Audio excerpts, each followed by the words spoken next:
사랑하는 새벽나라 친구들 반갑습니다. 여러분과 함께 말씀을 나눌 정현상 전도사입니다. 저에게는 친한 친구 2명이 있습니다. 며칠 전 친구들과 있었던 이야기를 잠시 나누려 합니다. 저희 셋은 이런저런 이야기를 주고받고 있었습니다. 그때 저는 친구의 말에 말대꾸하기도 하고 이런저런 핑계를 대기도 하였습니다. 그러자 친구가 참다 저에게 한마디 했습니다. 야, 정현상, 너 토달지 마. 친구의 말 끝에 덧붙여 이런저런 이야기를 하니 그러지 말라고 저에게 한마디 한 것입니다. 오늘 본문에는 저의 행동과는 다른 한 사람의 이야기가 등장하는데요. 오늘 말씀을 통해 그리스도인의 모습에 대해 함께 묵상하기 소망합니다. 오늘 말씀의 제목은 토달지 않는 신앙입니다. 오늘의 말씀은 사무엘하 12장 16절에서 31절입니다. 다윗은 아이를 위해 하나님께 간절히 기도했습니다.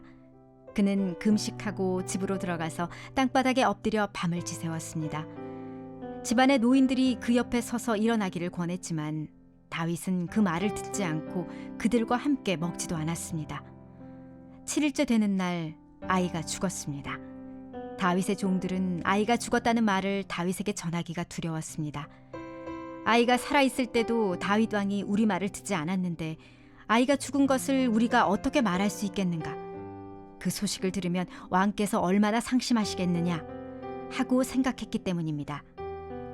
다윗은 자기 종들이 수군거리자 아이가 죽었음을 눈치채고 물었습니다.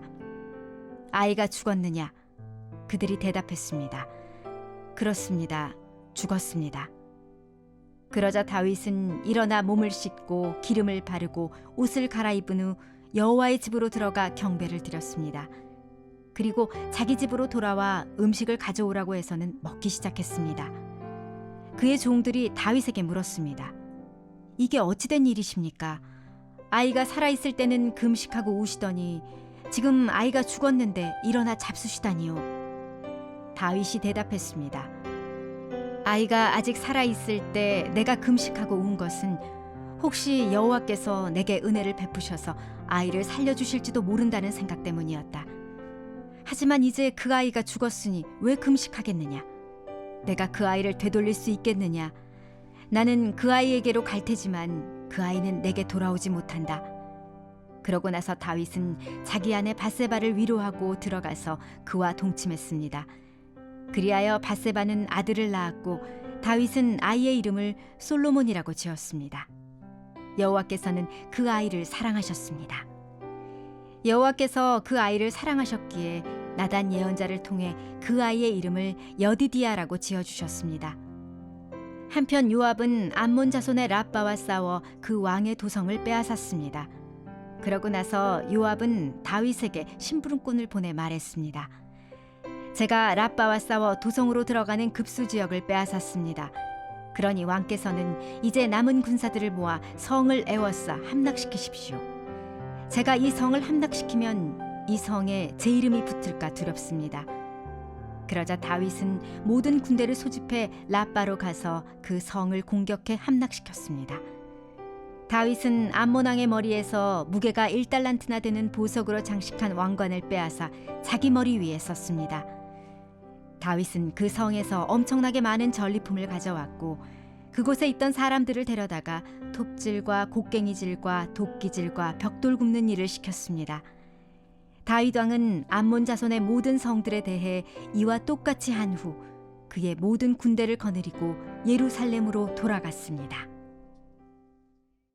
살아가며 하나님 앞에서 짓게 되는 죄는 반드시 그에 관한 결과를 감당하게 됩니다. 본문에서 다윗은 범죄에 대한 심판 예언을 듣고 이렇게 행동합니다. 우리 함께 본문 16절 말씀 보겠습니다. 다윗은 아이를 위해 하나님께 간절히 기도했습니다. 그는 금식하고 집으로 들어가서 땅바닥에 엎드려 밤을 지새웠습니다. 다윗은 밧세바와의 관계를 통해 낳게 된 아이가 심하게 앓자 간절히 기도합니다. 혹시 여호와께서 은혜를 베푸셔서 아이를 살려주실지 모르기 때문입니다. 집안의 어른들이 와서 그를 만류했지만 그의 간절함은 이길 수 없었습니다. 그로부터 7일째 되는 날 비보가 날아듭니다. 하지만 다윗의 종은 이 소식을 전하지 못합니다. 왜냐하면 왕이 크게 낙심할까 염려하였기 때문입니다. 다윗은 신하들이 수군거리는 모습을 보고 이렇게 묻습니다. 아이가 죽었느냐? 이에 신하들은 이실직고합니다. 그때 다윗은 예상치 못한 행동을 하게 되는데요. 일어나 몸을 씻고 옷을 갈아입고 하나님을 찬양하며 음식을 먹기 시작합니다. 마치 지금까지의 일과 전혀 상관이 없는 사람처럼 말입니다. 신하들은 그의 행동에 어리둥절하며 어찌 된 일인지 묻습니다. 이때 다윗의 대답은 하나님을 전적으로 신뢰하는 모습을 보여주는데요. 우리 함께 본문 22절에서 23절 말씀을 보겠습니다. 다윗이 대답했습니다. 아이가 아직 살아있을 때 내가 금식하고 운 것은 혹시 여호와께서 내게 은혜를 베푸셔서 아이를 살려주실지도 모른다는 생각 때문이었다. 하지만 이제 그 아이가 죽었으니 왜 금식하겠느냐? 내가 그 아이를 되돌릴 수 있겠느냐? 나는 그 아이에게로 갈 테지만 그 아이는 내게로 돌아오지 못한다. 신하들이 예상하지 못한 행동을 하였던 다윗. 그는 온전히 하나님의 선택을 따르는 사람이었습니다. 비록 그가 죄를 범하여 그 결과를 받았을지라도 그는 하나님의 뜻을 굳게 믿고 의지하는 모습을 보여줍니다. 사랑하는 새벽나라 친구 여러분, 다윗은 간절히 기도하였음에도 그의 뜻이 이루어지지 않았습니다. 그때 그의 반응은 오늘 우리가 어떠한 삶을 살아야 하는지 알려주는데요. 불평과 불만이 아닌 그저 하나님의 뜻을 구하며 사는 삶, 토달지 않고 그분을 신뢰하는 삶을 살아내는 우리가 되길 축복합니다.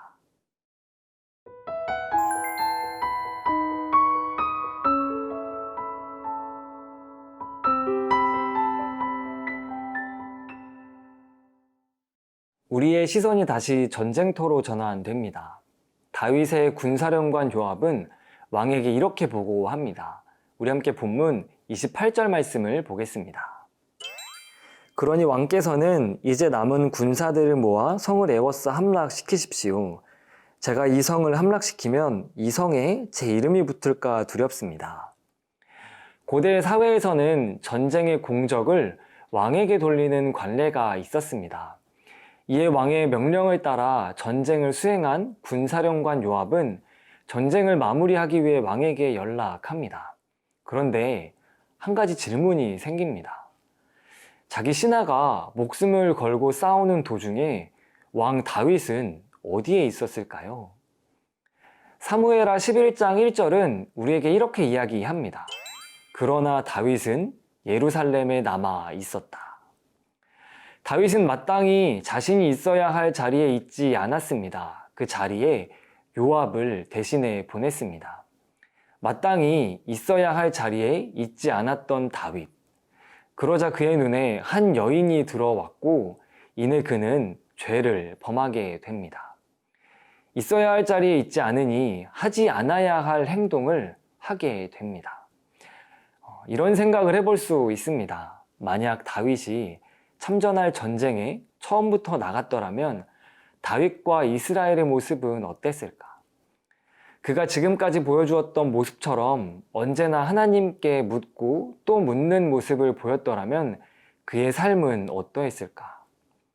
안타깝게도 그는 자신이 있어야 할 자리가 어디인지 몰랐고 심지어 하나님께 묻지도 않는 모습을 보여주었습니다.